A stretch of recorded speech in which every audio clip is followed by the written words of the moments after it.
Good morning mga kamaster, magandang umaga. Ayan po yung update ng Boreas Island. Umaga ay alas 7. Yun. Mukhang makulimlim yung panahon natin mga kamaster. Shout out pala sa lahat ng mga viewers. Ayan po, update lang tayo. At ayan po yung Atlasa Resort. May kubo-kubo na sila. Ayan po. Tapos may pier na rin. Yung sa unahan may pier. And alright.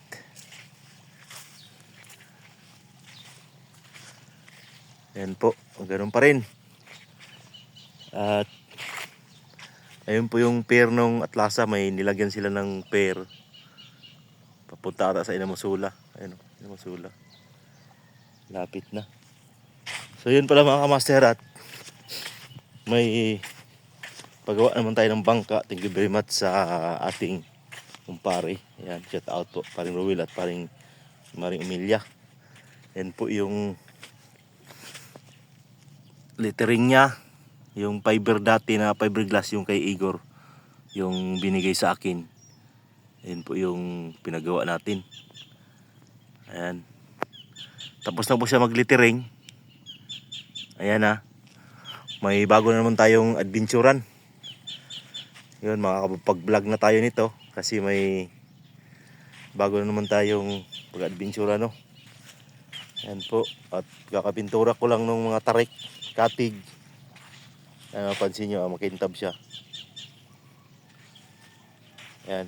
Yung pangalan, okay na. Tapos lang kapon mag-lettering yan mga kamaster. Yan, katapos lang.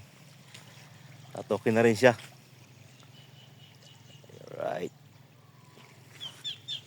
Ang ganda na siya ng kunti. Tapos dalawa po yung makina niyan. Fiberglass pero dalawang makina.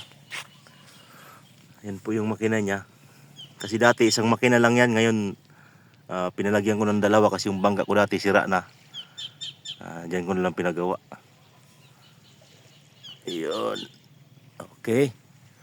At yung loob tapos na rin. Ayan. Tapos na rin pagpintura. Dito sa kabila, ganda nung kanya mga kamaster kasi yung tarik niya talagang pantay na pantay. Yan, butterfly siya para hindi ganong kwan sa alon, sa gabal. At dito rin tapos na rin pag lettering sa kabila. Yun, no? Yan, tapos na rin siya. Katapos ko rin magpintura rito umaga. Yan, tapos na rin siya. Ganun pa rin yung kuan niya. Kung anong pangalan sa kabila, ganun rin sa kabila. Makapag-layout na rin tayo nito.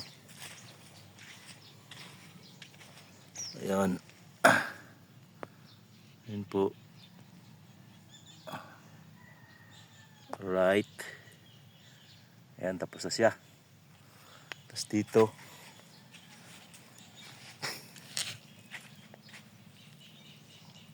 Medyo malaki rin mga kamaster kasi nilagyan ko ng kuan. Napansin nyo, fiber talaga siya. Itong nilagyan ko ng kuan, kahoy, pinaiber ko na rin. Yan yung sa loob, mapansin nyo yung kahoy lang yan sa loob, pero binalot ko yung dito yung fiber sa labas. Kasi yung lagi yung nababasa.